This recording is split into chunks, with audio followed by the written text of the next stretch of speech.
జలదీక్ష డిమాండ్లు. జలాలను కేటాయించే విషయంలో నీటి లభ్యతను 75%గా పరిగణించాలి. మిగులు జలాలపై ఆంధ్రప్రదేశ్కే పూర్తి హక్కు ఉండాలి. కోయినా జల విద్యుత్ కేంద్రానికి కేటాయించిన 67 టీఎంసీల నీటిని రాష్ట్రానికే ఇవ్వాలి. బదులుగా ఆ నీటితో ఉత్పత్తి అయ్యే విద్యుత్తును మహారాష్ట్రకు ఇవ్వచ్చు. స్వతంత్ర ప్రతిపత్తి గల నదీ జలాల క్రమబద్దీకరణ సాధికార సంస్థను ఏర్పాటు చేయాలి. 100 టీఎంసీల సామర్థ్యం కన్నా మించిన ప్రాజెక్టులన్నీ దీని పరిధిలోకి తీసుకురావాలి. పోలవరం, ప్రాణహిత, చేవెళ్ల, ఉత్తరాంధ్ర సుజల స్రవంతి ప్రాజెక్టులకు జాతీయ హోదా ఇవ్వాలి. వాటిని నిర్దేశిత సమయంలో పూర్తి చేయాలి.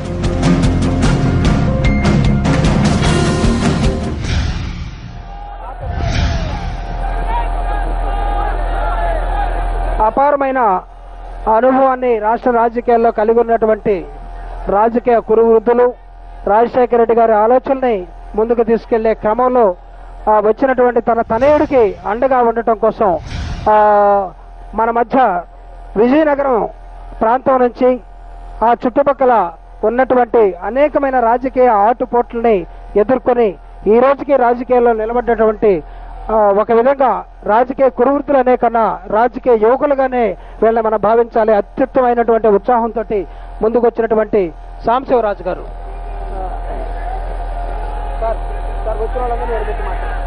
సాంబశివరాజు గారు దయచేసి here there is attention to the media people, my dear media friends. Here is an old man where he has gut bundles of experience in his political stone age, and now Sri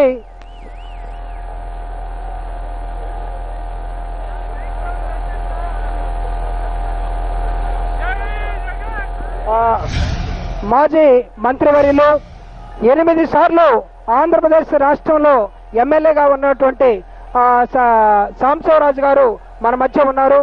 ఆయన విజయనగరం నుంచి రాజశేఖర రెడ్డి గారితో అనేకమైన దయచేసి వినండి. మన మాజీ మంత్రివర్యులు సాంబశివరాజు గారు మనతో మాట్లాడతారు.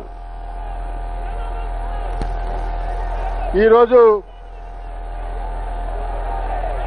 జగన్మోహన్ రెడ్డి గారు కృష్ణా జలాల తీర్పు విషయంలో ఆంధ్రప్రదేశ్ జరిగిన అన్యాయాన్ని దృష్టిలో పెట్టుకుని ఈరోజు నిరాహార దీక్ష చేయడం చాలా గొప్ప విషయం. శ్రీ జగన్మోహన్ రెడ్డి గారు రాష్ట్రం నలుమూలలా తిరిగి రాష్ట్రంలో శ్రీ రాజశేఖర రెడ్డి గారు ప్రవేశపెట్టిన కార్యక్రమాలని అమలు అవటం లేదు, ప్రభుత్వం అమలు పరచడం లేదు, దాన్ని అమలు పరచాలని చెప్పి రాష్ట్ర నలుమూలలా తిరగడం జరుగుతుంది. ఇవాళ రాజశేఖర రెడ్డి గారు రాష్ట్రంలో ఏ ముఖ్యమంత్రి చేయని కార్యక్రమాలు, ఆంధ్ర రాష్ట్రం వచ్చిన తర్వాత 13 మంది ముఖ్యమంత్రులు మారారు. అందులో రాజశేఖర రెడ్డి గారు చేసిన కార్యక్రమాలు ఏ ముఖ్యమంత్రి చేయలేదు. అటువంటి కార్యక్రమాలు కొనసాగాలంటే, ప్రజల తాలూకు అభిమానం పొందాలంటే మళ్ళీ జగన్మోహన్ రెడ్డి గారు రాష్ట్రాన్ని ముఖ్యమంత్రి అవ్వాల్సిన అవసరం ఎంతైనా ఉందని మాత్రం సవినీయంగా మనం చేస్తాం. దానికి అనుగుణంగా మేమంతరం కూడా వారు వెనకే నిలబడి వారిని ఆశీర్వదించి కొద్ది కాలంలో మళ్ళీ మన రాష్ట్రంలో ముఖ్యమంత్రిగా వచ్చారు. మన కార్యక్రమం సజావుగా ప్రజల్లో అవగాహన కల్పించడం కోసం మేమంతా వారి వెనక ఉన్నామని మనం చేస్తూ నేను సేవ తీసుకున్నాను. రాజకీయంగా సుదీర్ఘ అనుభవం కలిగినటువంటి సాంబశివరాజు గారు తన 8 సార్లు ఎమ్మెల్యేగా మంత్రివర్యులుగా ఉన్నటువంటి విశేషం మీ అందరికీ తెలుసు.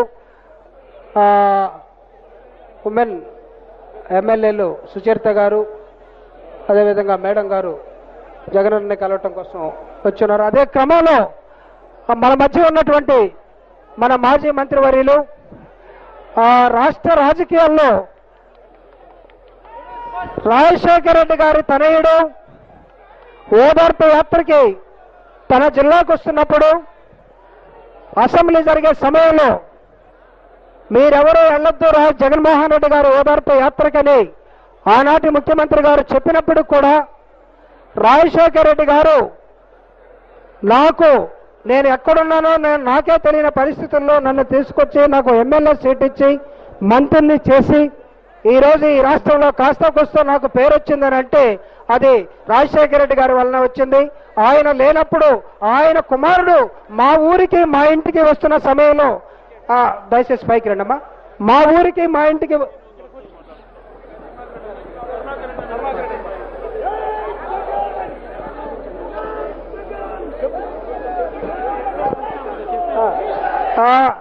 ఆయన మా ఊరికి రాజశేఖర రెడ్డి గారి తనయుడు మా ఊరికి వస్తున్నప్పుడు జగన్మోహన్ రెడ్డి గారు ఓదార్పు యాత్ర పేరుతో మా ఊరికి మా ఇంటికి వస్తున్నప్పుడు నేను పోకుండా ఉంటే నేను మనిషిని అవుతానా, రాజకీయాలు ఉంటే ఎంత పోతే ఎంత, మంత్రి పదవి నాకు ముఖ్యం కాదని చెప్పి జగన్మోహన్ రెడ్డి గారితో అడుగులో అడిగేసినటువంటి మన మాజీ మంత్రివర్యులు పిల్లి సుభాష్ చంద్రబోస్ గారు మన మధ్యన్నారు. ఆయన మాట్లాడవలసిందిగా మేము కోరుతా ఉన్నాను.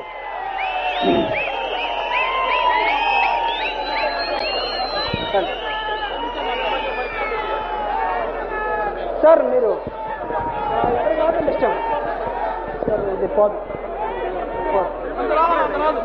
మీ సీటు మీకు ఉంచుతాం సార్, రండి మీరు రండి. పోదు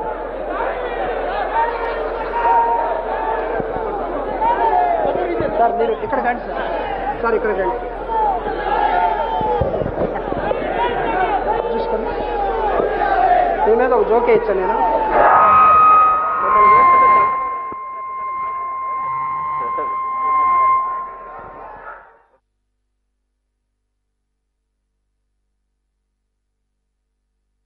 అందువలన అవాకులు చవాకులు పేలితే చెల్లవు. ప్రజలు వాస్తవం ఏంటో తెలుసుకునేటువంటి పరిస్థితి ఈ రోజు వచ్చింది.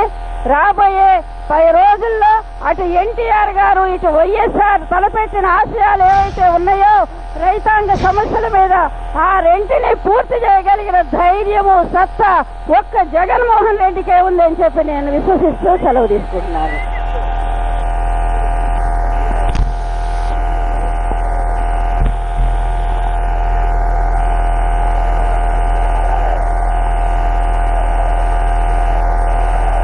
దాసేస్తే దాగని సత్యాలు, కదిలిస్తే అనేకమైనటువంటి అంశాలు,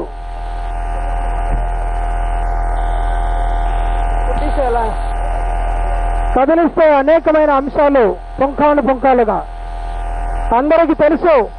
ప్రజా సమస్యల మీద, రైతు సమస్యల మీద జగనన్న దాదాపు రాష్ట్రంలో ఉన్న ప్రజా ప్రతినిధులు మొత్తాన్ని ఢిల్లీకి వెళ్లి ఈ జల వివాదాన్ని ఒక పాలసీగా తీసుకురావాలని ఒక ప్రయత్నం చేస్తా ఉంటే ఇది ప్రజా సమస్య కానట్టు, ఇది ప్రజలకి సంబంధం లేనట్టు ప్రవర్తించినటువంటి అక్కడున్న ముఖ్యమంత్రి వర్యులు కానీ, అక్కడున్న కొంతమంది మంత్రివర్యులు కానీ వీళ్ళందరూ కూడా చేసినటువంటి ప్రయత్నం ఏంటంటే నువ్వు వెళ్తున్నావా, మీరందరూ పోకుండా ఉంటే మీకు అనేకమైన ప్రయోజనాలు ఇస్తామని చెప్పినప్పుడు కూడా మేమెవరిని పిలవకపోయినా రాజశేఖర రెడ్డి గారి అభిమానులు జగనన్న కోసం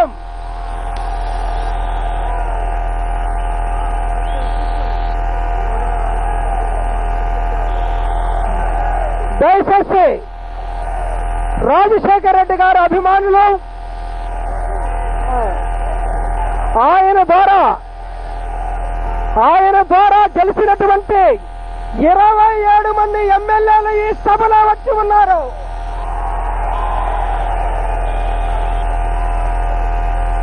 మీ పప్పుల ఉడకో బంతిని మీరు నేలకేసి కొడితే అంతే వేగంతో పైకొస్తుంది తెలుసుకోండి. 27 మంది ఎమ్మెల్యేలు రాజశేఖర రెడ్డి గారి ద్వారా గెలిచినటువంటి ఎమ్మెల్యేలు. మాకు ఎవరి సహాయం అవసరం లేదు, ఆయన పేరుతోనూ ఆయన తనయుడితోనూ మాకని ఈ రోజు వచ్చినటువంటి 27 మంది ఎమ్మెల్యేలు. వారితో పాటు 5 మాజీ మంత్రులు ఈ ప్రాంతంలో మన దగ్గర ఉన్నారు. 5 మాజీ మంత్రులు, వీళ్ళతో పాటు 3 ఎమ్మెల్సీలు, వీరితో పాటు 2 ఎంపీలు పార్లమెంటు సాక్షిగా మేమున్నాం. పదండి ఎవరుంటొస్తాడో చూద్దామని చేసుకొచ్చినటువంటి జలయాత్ర ఇది. దీనికోసం వచ్చినటువంటి మీరందరూ చక్కని సుశిక్షితుల్లాగా రాజశేఖర రెడ్డి గారి అభిమానులు, జగనన్న ద్వారా మిత్రులు మీరందరూ కూడా కూర్చొని దయచేసి కూర్చోవాలని కోరుతా ఉన్నాను. పదే పదే పదే పదే చెప్తా ఉన్నాను. మీ అందరి ఆలోచన, మనందరి ఆలోచన, ఈ రాష్ట్ర ప్రజలు 10 కోట్ల మంది ఆంధ్రులు ఈ రోజు ఆత్మగౌరవ నినాదంతో మాత్రమే కాదు, రాబోయే కాలంలో తాగటానికి గుక్కిడి నీళ్లు కూడా మిగల్చడానికి ఈ ప్రభుత్వాలు అడ్డం పడుతూ ఉన్నాయి. మా నీటిని మాకివ్వండి, మా హక్కుల్ని మాకివ్వండి అని నినాదంతో ఈ రోజు మనం ఇక్కడికి ప్రాంతానికి రావడం జరిగింది. వాటిని సరైన పద్ధతిలో తీసుకెళ్లి ప్రజలకు జవాబు చెప్పడం కోసం వచ్చినటువంటి ప్రజా సైనికులుగా మీరందరూ కూడా ఈ ప్రాంతంలో ఉన్నారు. ఒక్కొక్కరిని మేము పిలిచి మాట్లాడిస్తూ ఉన్నాం. వాళ్ళ చరిత్రలో, వాళ్ళ మనసుల్లో అనేకమైన విషయాలు బయటకు వస్తా ఉన్నాయి. వాళ్ళకి అపూర్వమైన అనుభవం ఉన్నది. ఆ క్రమంలో భాగంగా ఇప్పుడు మనతో మాట్లాడటం కోసం గోనె ప్రకాష్ గారు, మాజీ ఆర్టీసీ చైర్మన్, మీ ముందు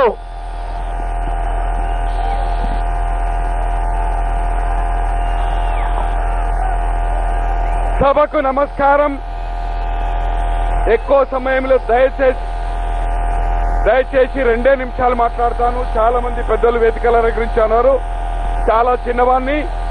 ఈ రోజు ఇది ఆంధ్రప్రదేశ్ చరిత్రలో కాదు, భారతదేశ చరిత్రలో ఒక పార్టీని ఎదిరించి పదవికి రాజీనామా చేసి పార్టీ పెట్టక ముందు నేను అనుకుంటా భారతదేశ చరిత్రలో కూడా ఇంతమంది శాసనసభ్యులు ఢిల్లీ నుండి, హైదరాబాద్ నుండి ఒత్తిడి చేసినా కూడా 27 మంది శాసనసభ్యులు, 3 ఎమ్మెల్సీలు, 2 ఎంపీలు ఏదైతుందో ఇక్కడికి రావడం జరిగింది. అలాగే జిల్లా పరిషత్ చైర్మన్లు, ఎంపీపీలు, మార్కెట్ చైర్మన్లు త్యాగాలు చేసిన వాళ్ళు కూడా ఇక్కడికి వచ్చారు. ఒక మాట చెప్తా ఉన్నాను, తెలుగుదేశం అధినేత జగన్మోహన్ రెడ్డి గారికి వచ్చిన ఆదరణను ఓర్వలేక ఆరోపణలు చేయడానికి ప్రయత్నం చేస్తా ఉన్నాడు. తను పరిపాలించిన 9.5 సంవత్సరాల్లో ఇరిగేషన్ ప్రాజెక్టు మీద 10,000 కోట్లు పెడితే రాజశేఖర రెడ్డి గారు 5.5 సంవత్సరాల లోపల 40,000 కోట్లు పెట్టడం జరిగింది. మిగులు జలాలను వాడుకోకపోవడం వల్ల ఏదైతుందో ఈ రోజు ఈ దుస్థితి వచ్చింది.